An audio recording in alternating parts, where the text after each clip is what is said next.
Hey there, it's David Duford at davidduford.com, where I help insurance agents like you become top producing insurance professionals. In this video, I am going to detail the top 5 qualities of successful insurance agents, as well as the qualities that don't necessarily matter all that much, which may become as a surprise to you. The reason I'm putting this video together really is geared towards newer agents or those thinking about getting into the insurance business and want to know what it really takes to be successful selling insurance, regardless of what kind of product or which agency or where you are in the country. There are common traits among top producers that allow them to become successful and retain success in their business for many years in their career. I've interviewed dozens of agents. I know agents across the country in different niches and that sell different products. And what's funny is that doing interviews, writing books on different agents, and just involving myself with top producers is there's more in common with success than there are differences.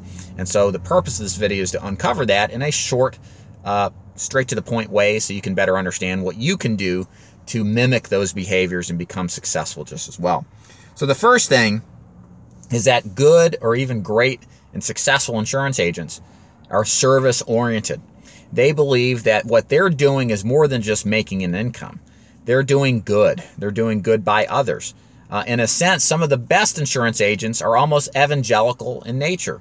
They feel like what they do is so powerful and it makes such a difference in the lives of their prospects.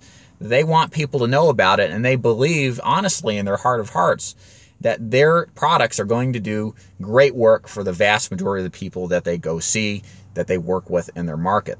So they have passion. They want to help people, and it comes out. In some cases, they don't even have to tell people. I love helping people because it naturally exudes when they deal with a prospect. So if you like the idea of selling insurance, you have to have some level of empathy. You have to have some level of concern and care for your prospects and clients. If you have contempt, if you don't like the people you're selling, then if you don't like people in general, you're not going to do well in the insurance business. And if you are in a market and you don't like the people you're seeing, you're going to have to switch them out and find a different market that's more conducive to the kind of behavior or type of people that you want to see that will help you retain that level of service orientation, because that's what helps you get referrals. It helps you stay in the business and then enjoy the work you do. Number 2 here, and this is really important too, is that you've got to be self-disciplined. Top producers are all self-disciplined. They don't have bosses that deal with them. They don't have people that tell them what to do, how to do it, and under what circumstances. Sure, top producers sometimes have mentors. They have guidance. They have support, and they get direction. But they're ultimately responsible for putting into action what they learn and what they are taught from the people that they surround themselves with. They don't delay. They don't procrastinate. They understand that they have to work even if they don't want to. They have disciplined their mental capacities, their emotional capacities, and go to work. They go see people. They understand that, hey, look, you're going to get out there and get disappointed. You're going to have people insult you. This is all a natural aspect of the insurance business we all experience. And they're disciplined to accept that, and then when actually confronted, they deal with it by just accepting what it is and continuing the process. Whereas unsuccessful agents are not self-disciplined. They're lazy. I mean, even disciplined people can be lazy, but they overcome that laziness. So sometimes the lack of self-discipline that some people have is because they let the lazy aspects of themselves take them over. So you don't see that in top producers. Number 3 is they're consistent. So it's one thing to be self-disciplined, right? But it's another thing to be consistently self-disciplined. Again, this is a war. This is a battle. Every day is a battle in the field with your prospects. You can kind of look at it like that. It's a battle with yourself. It's a battle with getting people's money in the sense of convincing them, persuading them to your side of the perspective that you believe your product is going to help them. And it is a war month over month, year over year, to continue the battle on a daily basis. And it is at sometimes very discouraging. You can do everything right selling insurance and still struggle and still not make money. And that's very difficult because there are people normally who are taught that, hey, if you do things correctly, things turn out well.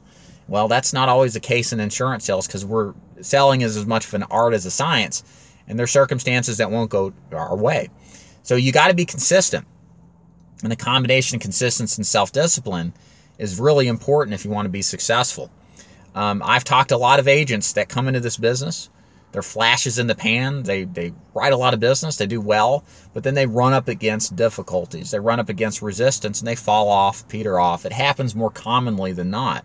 Whereas the guy who cranks it out consistently year over year is a lot harder, because there's a lot of level of mastery of the mind and self-disciplining it, but also in that consistency effort of applying one's effort on a weekly, on a daily basis. Number 4 here is persistency. You've got to be persistent. My story in this business, if you haven't heard, is that I came into this business, did well, not great, but well, and then I started to alter the system. I started to think I was smarter than the sales and marketing system I was taught, because at first I just did what I was told like a good soldier. But then I started to become creative. I started to think of different ways to do things. And ultimately, I failed out of the business inside of a year. I had less than $100 to my name, probably $20,000, $30,000 in debt, and I had no idea what I was going to do. Fast forward, I had to get a job, work for someone else, realize how bad that was, having to take orders from somebody. I never had a real job. And selling a product I didn't like that I thought was crap, but I had to suck it up. And I decided life wasn't worth living under those auspices. And that, hey, selling insurance, while is frustrating at times, is a lot better than having to sell something I didn't believe in, that I thought was a ripoff, and that was really egging at me internally. So I got back in the business. I vowed that I would follow what always had worked and stop screwing with the system. And I've been successful ever since. Doesn't mean I haven't had ups and downs, of course, but I've been at it and haven't had to work for somebody else. So persistence is the key here, guys. You cannot give up. That's the point of the story, is I failed, but I realized that after some time away, that this was the best route to success in this business, or success in life, at least for me from a career's perspective. And I didn't let failure get in the way. You could pretty much better count, that is, if you get into the insurance business, that you're going to seriously consider, if not, fail out of the business and quit the business because of how frustrating it becomes at some point, many times early in your career. And the thing is we all experience this. Again, I didn't realize this failing out. It was embarrassing to me. I didn't share the results or what had happened. And so eventually I learned, just being in this business since 2011, that a lot of top producers share this same instinct, this same experience. There's a lot of people that second guess their decision to sell insurance. And once they realize it's the best choice that they made, and they just need to change themselves and modify the aspects of their character that need to be improved, then they start seeing real success. There's one top producer, I think it was Al Granum or Norm Levine, is that if you want to be successful in this business, he said, you just have to survive. And there's a lot of truth to that. And surviving means being persistent despite the odds. In some strange way, success in insurance sales comes down to having faith. And it's kind of a religious thing, I guess, to an extent for some people. In some cases, it's not. But you have to have faith that if you just keep going, despite everything telling you not to, that you can be successful if you just keep going. And that's very hard if you're in the thick of it, if you've ever experienced it. Number 5 here is you got to be activity oriented, okay? You can't be lazy, all right? You got to go see the people. Talked about this on other business. You have to understand that success in this business is about how many people you can talk to present what it is that you're doing. You can be Tony Robbins of selling insurance, but if you're only seeing 2 or 3 people a week and your closing ratio is 50%, and you've got costs of doing business associated, and you got other aspects of it, you're not going to do well. Versus the mediocre guy who's a little squirrely, maybe somewhat introverted, but does 15 appointments a week. He may not have as good a closing ratio as you do, but he's going to do more volume. He's going to be more successful because he's got the work ethic involved. Top producers are activity oriented. They understand that this is a numbers game.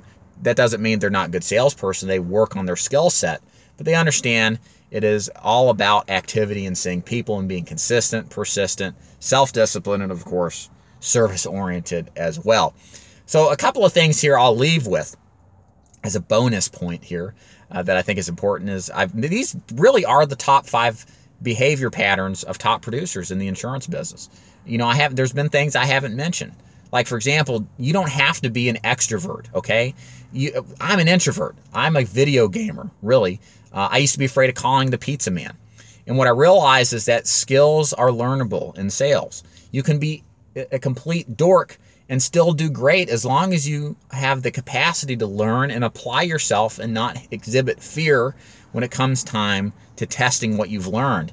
And I have learned myself into being somewhat extroverted, to be able to talk to strangers, to have conversations, to be funny, to tell jokes, and to have a script and be outgoing. This is all behavior patterns I've learned, and that you can too. So you don't have to be an extrovert to be successful in this business. You don't have to be a natural closer. Okay, you don't have to know 50 million different closings. You don't have to know. You don't have to be a genius either. There's a lot of examples of insurance agents that are mediocre intelligence that do really well at this business because they're hard workers. They come from a background where hard work was a virtue, and they apply themselves with a simple product and go out and just do it over and over and over again. So there's things in this business that a lot of people think are important, like having a network of people. Knowing a lot of people is not important. You can go out and talk to people, use the lead generation system, talk to strangers even. It all works, some of the time at least. It's just about application on a consistent basis. You don't need to be extroverted. You don't need to be even smart. You just need to be you, and you need to apply yourself on a consistent basis. So I hope this helps you get some perspective about what aspects of top producers are there that make the most out of their success. And what I would invite you to do to kind of help you reinforce this concept in your mind, to explore what I've talked about further, is first of all, I've got a book. You can find it on my website. It's at daviddufour.com. It's called Interviews with Top Producing Insurance Agents. I highly recommend that you purchase that book. Again, to read the perspectives of top producers, a lot of what I've said is reiterated in those experiences. Also, make sure that you watch my YouTube channel and look around for interviews I've done with top producers, so you can actually see and hear people who are top producers in their respected fields talk about how selling insurance they got to that point in their career where they are successful. Those are very useful experiences to do that. Also, if you like this video, please subscribe, thumbs it up, share it with new agents that you may know and other people who are already selling insurance. Leave a comment below if you'd like to. And if you'd like to learn more about my agency opportunity for new and experienced agents to sell final expense, mortgage protection, Medicare supplements, or what else do I sell? Annuities, yes, of course. Go to daviddufour.com, click the Join David's Agency button to learn more. My name is David Dufour at daviddufour.com. See you later. Bye.